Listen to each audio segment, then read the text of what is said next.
ప్రజలందరికీ, పెద్దలందరికీ, రాజకీయ నాయకులందరికీ నేను విన్నవించుకునేది ఏంటంటే, కళ్ళతో చూస్తున్నా, చెవులతో వింటున్నా ఏమీ చెప్పలేకపోతున్నాం, చేయలేకపోతున్నాం. చెప్పినా పట్టించుకునే మానవుడు లేడు. ప్రభుత్వం ఎట్లా నాశనం అయిపోతుందంటే పబ్లిక్ కూడా అంత నాశనం అయిపోతున్నారు. రాజకీయ నాయకులు మాత్రం చాలా బ్రహ్మాండంగా ఉంటున్నారు. శ్రీశైలం వెళ్ళేసి వచ్చాము నిన్న. అసలు ఆ రోడ్ల మీద ఫారెస్ట్ రోడ్డు ఎక్కడి నుంచి ఘాట్ రోడ్ నుంచి మొదలు పెడితే, ఘాట్ రోడ్ దాటిన తర్వాత మొదలు పెడితే మొత్తం మళ్ళీ కిందికి వచ్చే వరకు ఆ ఫారెస్ట్ ఏరియాలో, ఫారెస్ట్ దాటేంత వరకు ఆ చిన్న చిన్న ఫోకర్ చేశారు, వాటి మధ్యలో స్పీడ్ బ్రేకర్ చేశారు. నేను ఇంతకుముందు కూడా చెప్పాను అవి మొత్తం తీసేయాలని. డ్రైవర్లను అడిగితే ఏమంటున్నారు, పులుల గురించి, సింహాల గురించి, వాటి గురించి వేసామంటున్నారు. పులులు, సింహాలు వచ్చి రోడ్డు మీద పండుకుంటాయి ఆ పగలొచ్చి. ఏం తెలివిగల మాటలు మాట్లాడుతుందండి గవర్నమెంట్, అర్థం కావట్లే. ఫారెస్ట్ ఆఫీసర్లు కూడా కొంచెం కూడా తెలివిగా ప్రవర్తించకుండా వాళ్ళు ఇష్టం వచ్చినట్టు ప్రవర్తిస్తున్నారు. వాటి మీద స్పీడ్గా బస్సు నడుపుతుంటే దడదడదడని ఎత్తేసిన కొద్దీ నడుములు, మెడలు మొత్తం బాడీలు కదిలిపోతున్నాయి. బస్సులో పార్ట్స్ అన్నీ కదిలిపోతున్నాయి, మనసులో పార్ట్స్ అన్నీ కదిలిపోతున్నాయి. అసలు ఏంటండి ఇంత ఘోరంగా తయారైపోతుంది? దేశం నాశనం అయిపోవడానికా లేకపోతే మన బాగుపడటానికా? దేనికోసం ఈ విధంగా తయారు చేస్తున్నారు? మీరు ప్రజల మీద ఎగబడి ప్రజల్ని సాధిస్తున్నారు. ప్రజల మీద ఇవన్నీ కూడా మీరు ప్రయోగించుకుంటా మొత్తానికి నాశనం చేస్తున్నారు. ఏమండి, హాస్పిటల్ వాళ్ళు ఏమన్నా కమిషన్ ఇస్తున్నారా మీకు? ఎన్ని కోట్ల కమిషన్ ఇస్తున్నారు? ఎంత కమిషన్ తింటున్నారు? దాని మీద ఒక్కసారి మీరు గుండెల మీద చేసుకొని మీరు ఆలోచించి మీరు ప్రయాణం చేసి చూడండి బస్సులోనా, మీకు అర్థమవుతుంది. శ్రీశైలంలో ఆ విధంగా ఉంది. మనుషులంతా చచ్చిపోతున్నారు. జనాలు నడుములు నొప్పి వచ్చి, మెడలు నొప్పి వచ్చి, భుజాలు నొప్పి వచ్చి, ఇప్పుడు హాస్పిటల్కి వెళ్ళి అడిగితే ప్రతి ఒక్కరు కూడా మెడలు వస్తున్నాయి, నడుములు వస్తున్నాయి, భుజాల నొప్పులు వస్తున్నాయి. ఇదే చెప్తున్నారు కానీ ఇంకొక మాట చెప్పట్లేదు. సిటీలో హైదరాబాద్ మొత్తం తెలంగాణ సర్వనాశనం చేశాడు ఆ కేసీఆర్. కనీసం రేవంత్ రెడ్డి వచ్చానా, రేవంత్ రెడ్డి బాగు చేస్తాడేమోనంటే ఆయన ఏవో ప్రాజెక్టులు అంటాడు, ఏవో రోడ్లు అంటాడు, హైవే రోడ్లు అంటాడు, హైవే బ్రిడ్జిలు అంటాడు, ఏమేమో మాట్లాడుతున్నాడు ఆయన. అసలు ఆయన ఏం చేస్తున్నాడో అర్థం కావట్లేదు. పెన్షన్దారులకు పెన్షన్లు రావటం లేదు.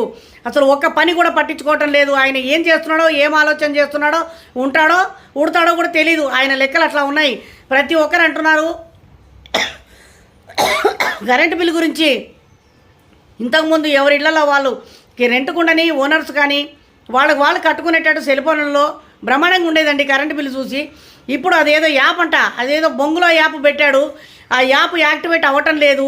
మళ్ళీ మీ సేవకి వెళ్ళి కరెంటు కట్టాలంట. మళ్ళీ అదే మొదటికే వచ్చింది కరెంటు బిల్లు దగ్గర కట్టడము, కరెంటు బిల్ ఆఫీస్ దగ్గర కట్టడము, లేదంటే మన మీ సేవల దగ్గరికి వెళ్ళి లైన్లు కట్టడము. ఎవరికి ఓపిక ఉందండి? ఇప్పుడు సెల్ ఫోన్లు వచ్చిన తర్వాత కూడా అలవాటు చేసింది మీరే. సెల్ ఫోన్లలో కట్టుకోవాలని అలవాటు చేసింది మీరే. ఇప్పుడు తీసేసి యాప్లు పెట్టుకోండి అంటే యాప్లు యాక్టివేట్ అవ్వటం లేదు. మొత్తం రాష్ట్రం అంతా ఇదే తలకాయ నొప్పి అవుతోంది. రేవంత్ రెడ్డి కొంచెం ఆలోచించి పనులు చేయి. నువ్వు టూ మచ్గా చేసావంటే చాలా రోజులు ఉండవు, ఉడబిక్కుతారు. నేను పబ్లిక్ తలుచుకుంటే పెద్ద పని కాదు అది. చాలా చాలా దారుణంగా ప్రవర్తిస్తున్నావు నువ్వు కూడా. అసలు నీకు కూడా అసలు అనుభవం లేదు. ఏదో చిన్న ఎమ్మెల్యేగా చేసినోడివి ఇప్పుడు వచ్చి సీఎంగా వచ్చి గద్దెలెక్కేటప్పటికి చాలా కొంచెం గర్వం ఎక్కువైపోయినట్టుంది నీకు. ఇది కరెక్ట్ కాదు, ఇది పద్ధతి కాదు. కానీ చాలా దారుణంగా ప్రవర్తిస్తున్నారు. కరెంటు బిల్లుది ఎట్లా ఏదో ప్రకారం ఇంతకుముందు ఉండే అదే విధంగా ఉంటేనే సరే, లేదంటే మీరు ఏదో యాప్ పెట్టారు, ఆ యాప్ యాక్టివేట్ అయ్యేటట్టు దాని గురించి ప్రయత్నం చేయండి. కరెంటు బిల్లులు మాటికే కరెంటు పోతుంది, గంటలు కరెంటు పోతుంది. ఇంతకుముందు కేసీఆర్ ఉన్నప్పుడు ఎంత వాన రాని, ఎంత వరద రాని, ఎంత వచ్చినా కూడా అసలు కరెంట్ అనేది ఒక 10 నిమిషాలు కూడా పోయేది కాదు. అట్లాంటిది ఇప్పుడు గంటలు 12 గంటలకు తీస్తే 2 గంటలకు ఇస్తున్నారు, 2 గంటలకు తీస్తే 4 గంటలకు ఇస్తున్నారు. విపరీతంగా తీసేస్తున్నారు కరెంటు. ఆఫీసులో ఉన్న వాళ్ళు జనరేటర్లు పెట్టుకుంటారు, ఇళ్లలో వాళ్ళు అపార్ట్మెంట్లలో ఉన్న వాళ్ళు జనరేటర్ పెట్టుకుంటారా? దిగాలంటే ఎక్కాలంటే ఎంత కష్టము. ఆ టైంలో ఏదైనా హార్ట్ అటాకే వచ్చింది, కడుపులో నొప్పే వచ్చింది, ఏదైనా జారి పడ్డారు, ఏదైనా ఉంది, ఇంపార్టెంట్ హాస్పిటల్కి తీసుకెళ్ళాలని అంటే ఎట్లా తీసుకొని పోతారు? లిఫ్ట్ పని చేయకపోతే, కరెంట్ లేకపోతే కొంచెమైనా ఆలోచిస్తున్నారా? మీకు మనసు లేదా?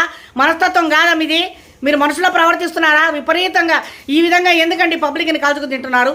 రోడ్ల మీద చూస్తే, ఇక్కడ చూస్తేనేమో సిటీ అంతా మొత్తం కూడా ఆ స్పీడ్ బ్రేకర్లు వేసేసి మొత్తం నాశనం చేశారు. అసలు ఎవడిచ్చాడు మీకు? అసలు ఈ పర్మిషన్ ఇచ్చింది ఎవడు? ఈ ఆలోచన ఇచ్చింది ఎవరు? ఈ ఐడియా ఇచ్చింది ఎవరు? ఇంత నాశనం పెట్టడానికి మొత్తం సిటీ అంతా నాశనం అయిపోయింది. తెలంగాణ అయితే మొత్తం నాశనం చేశారు. అసలు ఎవరిచ్చారో ఈ ఐడియా, ఎవరిచ్చారో, అసలు ఈ ఆలోచన ఎవరికి వచ్చిందో, దానివల్ల ఉపయోగం ఏందో? ఉపయోగము ప్రజలకి కాదు.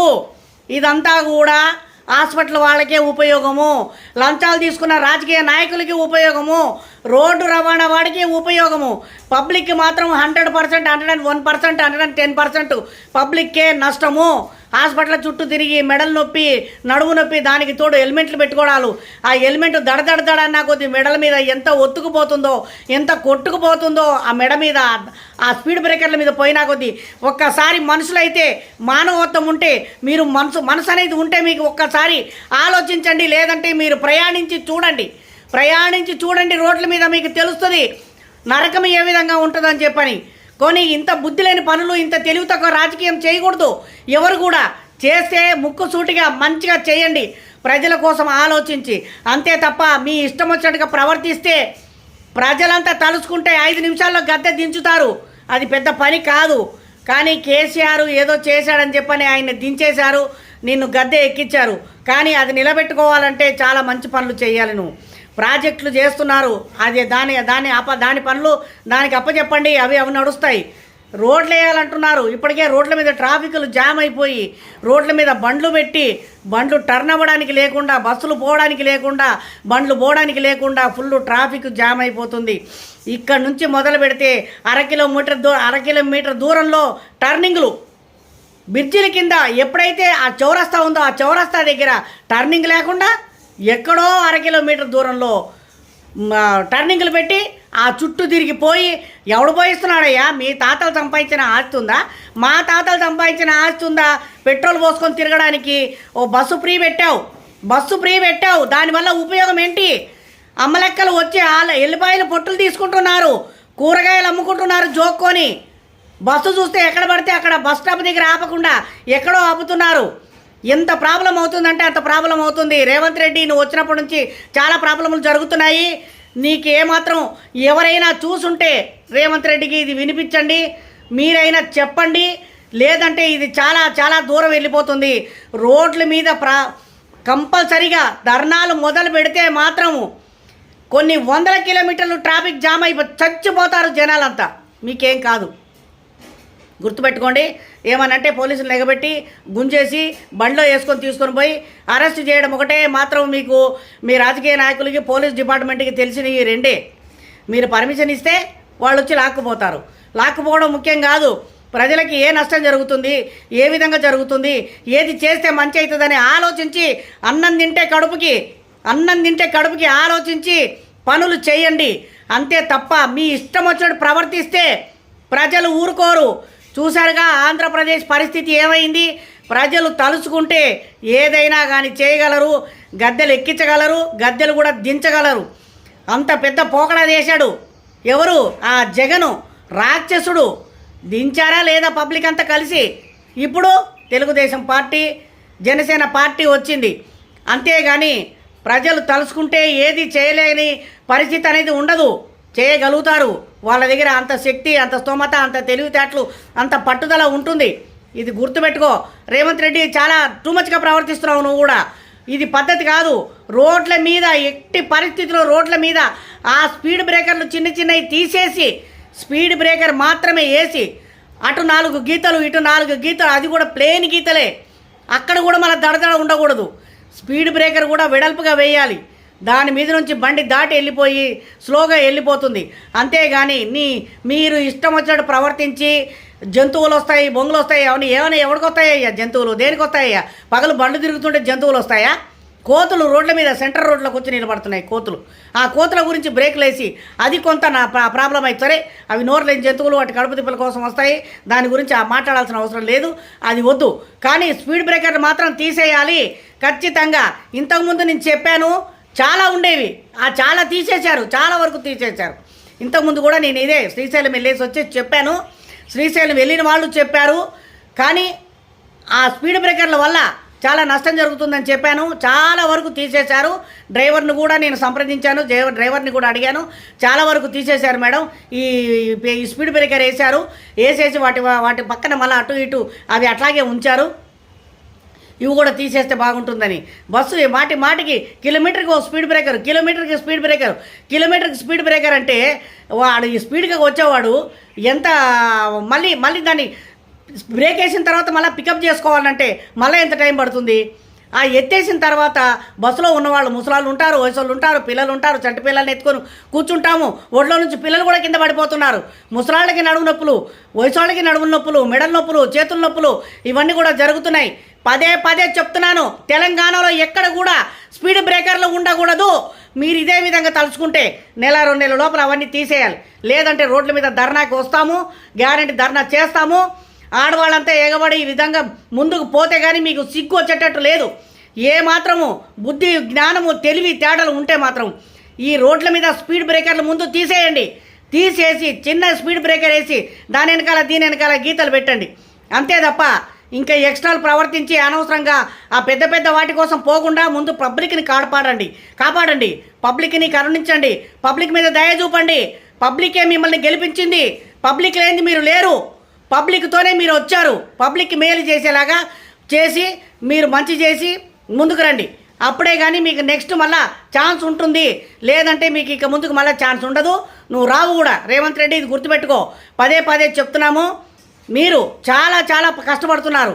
పబ్లిక్ చాలా అంటే చాలా కష్టపడుతున్నారు. వాటి వల్ల మెడల నొప్పులు, ఆ నొప్పులు, నడుము నొప్పులు, చేతుల నొప్పులు పదే పదే కూడా 10 సార్లు చెప్తున్నాను నేను. ఏ కమిషనర్ దగ్గరికి వెళ్ళినా ఎవరేమి చేయట్లేదు. ఇది నువ్వు పూనుకొని నువ్వే వాళ్ళకి చెప్పి అవన్నీ తీపిచ్చి రోడ్డు రవాణా వాళ్ళకి చెప్పి తీపిచ్చేసేసి మంచి చేస్తే చాలా బాగుంటుందని కోరుకోవడం జరుగుతుంది.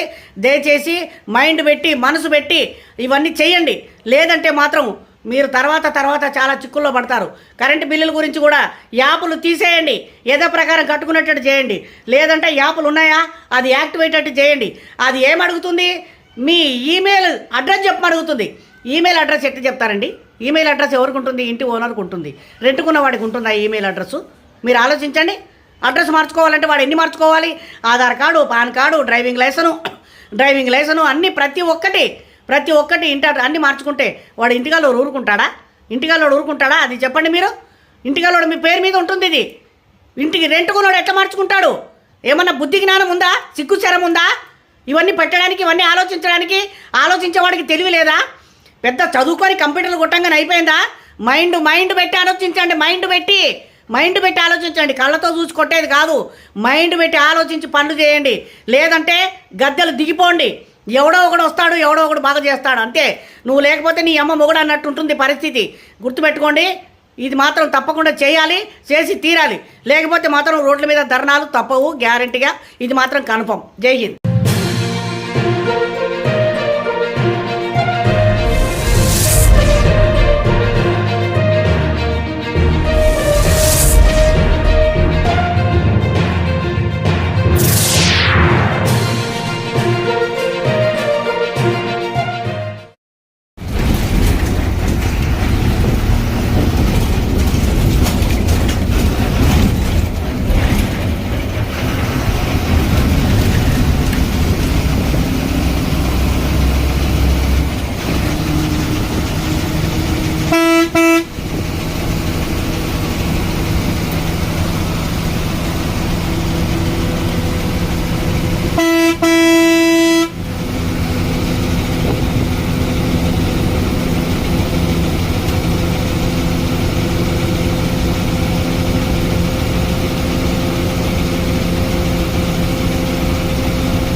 రోడ్డు దిగాల్సి వస్తుంది బస్సు ఎర్రగొండపాలెం.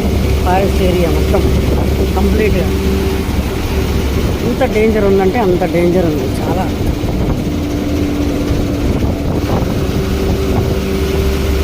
ఇది మొత్తం కూడా గవర్నమెంట్ పట్టించుకొని డబల్ రోడ్ వేస్తే ప్రాబ్లమ్స్ ఉండవు. కానీ సైడ్కి బస్సు తీసుకున్నప్పుడు ఎంత ప్రాబ్లం అవుతుంది. ఒకవేళ అన్ఎక్స్పెక్టెడ్గా బండి వాళ్ళందరికీ ప్రాబ్లమే. గవర్నమెంట్ కొంచెం చెరగొండపాలెం ఫారెస్ట్ ఏరియా మొత్తం కూడా డబల్ రోడ్ వేయాలని కోరుకోవడం జరుగుతుంది. దయచేసి దీని గురించి చర్యలు తీసుకోవాలని చెప్పని రోడ్డు రవాణా సంస్థ వాళ్ళకి ఇన్ఫర్మేషన్ ఇస్తే చాలా బాగుంటుంది అని కోరుకుంటున్నాం. దయచేసి ఇదొకటి